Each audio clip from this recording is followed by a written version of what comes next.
Hey guys, it's Greg with Apple Explained, and today we're going to explore why Apple uses the I prefix for so many of their products. This topic was the first place winner of last week's voting poll, and if you didn't get to vote, make sure you're subscribed. That way the voting polls will show up right in your mobile activity feed, and you can let me know which video you'd like to see next. So one of the most iconic characteristics of Apple's products is the lowercase I included in their names, from the iMac to the iPhone. And the company has used this letter so often for the past 20 years that we almost take it for granted, forgetting why it was there to begin with. But many people who haven't followed Apple closely wonder why a lowercase I is used in their products at all. Does it have a special significance or meaning? Does it stand for something? Well, the answer to this question isn't as simple as it seems. Some Apple fans may say the I stands for Internet, but this really only applied to the iMac, which was the first time Apple used the lowercase I in a product. So let's travel back to 1998 and explore the iMac story first. So when Apple was trying to figure out what most consumers wanted in a desktop computer, the vast majority of them just needed a way to get on the internet. So Jobs decided to engineer and market their new consumer desktop around that one feature. And he even wanted the product's name to reflect its internet capabilities. That's where the idea for the lowercase I came from, where the I stood for internet. But Jobs assigned other meanings to the letter during its introductory keynote in 1998. He said the I not only stood for internet, but also instruct, individual, inform, and inspire. There were even some who insisted the I stood for interim because Steve Jobs was the interim CEO of Apple at the time, but that claim wasn't based on anything other than speculation. So the purpose behind the first use of the lowercase I was to represent the word internet, and Apple actually tried to copyright the I prefix to prevent other companies from using it in their products, but it wasn't significant enough to be patented, although the different names of Apple's products that included the lowercase I could be trademarked, and they certainly were. But it appears as if the letter is slowly being phased out since it hasn't been used for some of Apple's more recent products. The Apple Watch, for example, was rumored to be named the iWatch until it was finally revealed. And the Apple TV was actually introduced on stage as iTV, but a British telecom company had already patented the name, so Apple was forced to change the product to Apple TV before its release. So many of you may not have been too familiar with the original iMac, but you probably are familiar with the i products that followed, because the next big release was the iPod in 2001. Now you may be thinking, why would they include the lowercase I in its name if it didn't even feature internet capabilities? Well, the story behind the iPod's name is quite different from the iMac, and the man responsible was a freelance copyright writer named Vinny Chico. After learning about Apple's digital hub strategy, he thought of the movie 2001: A Space Odyssey, and the phrase "open the pod bay door, Hal," referring to the EVA pods of the Discovery 1 spaceship. Chico's vision was the correlation between the spaceship and its smaller independent pods, a kind of metaphor for the personal computer hub and media player pod. So that explains the pod, but where did the I come from?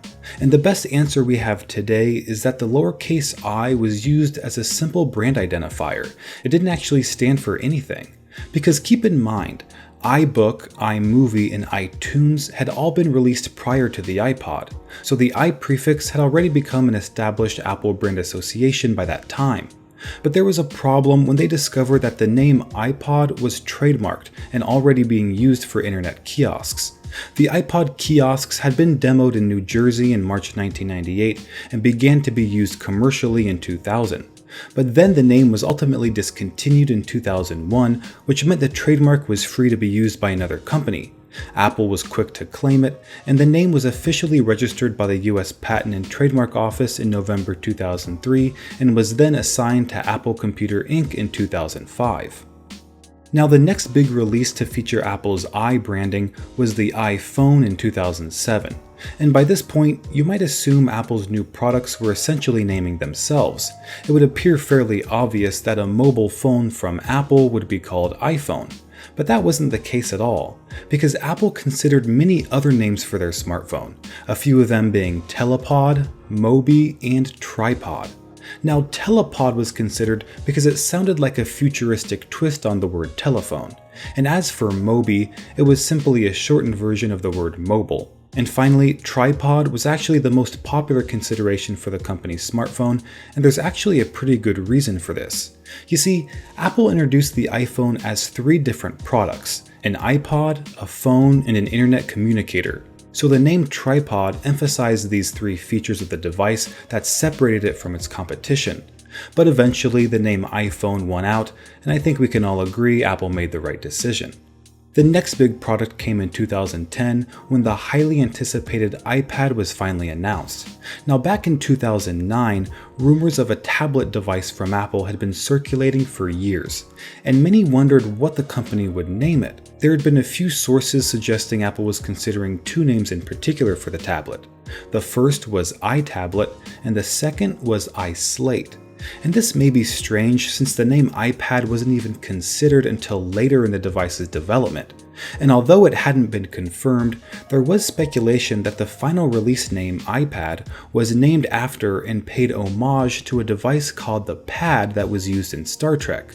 Although the Pad was a fictional device, it looked very similar to the iPad that was eventually developed by Apple, and if this theory turned out to be true, it wouldn't come as much of a surprise since Steve Jobs was a big Star Trek fan.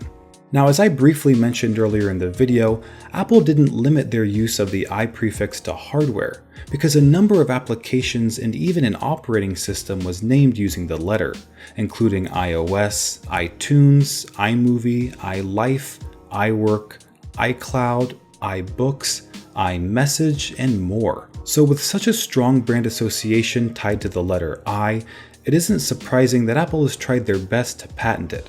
But this just isn't possible. So the second best thing for Apple is to trademark their existing product names like the iPhone and iPad, so at least those names are protected. Now you may be wondering why Apple tried so hard to copyright one lowercase letter, but their reasoning behind it can be seen all around us, because there are other electronics companies using product names with the iconic lowercase I, like iSkin and iSoft. And in a 2010 court case in Australia, Apple tried suing over the use of what they considered to be their unique brand identifier. But the tribunal overseeing the case rejected Apple's claim that consumers might be confused into thinking that they were buying an Apple product. And this lawsuit kind of backfired for Apple, because it essentially reassured companies that they couldn't be sued for using the lowercase I, therefore encouraging its adoption. So it became clear to Apple's legal team that it was impossible to stop other companies from using the I prefix. And rather than continuing to fight a losing battle, it seems that the company decided to head in a different direction when it comes to naming their new products. Because other companies have recognized the premium brand association with the I prefix and have started incorporating the letter into their own product, service, or company names.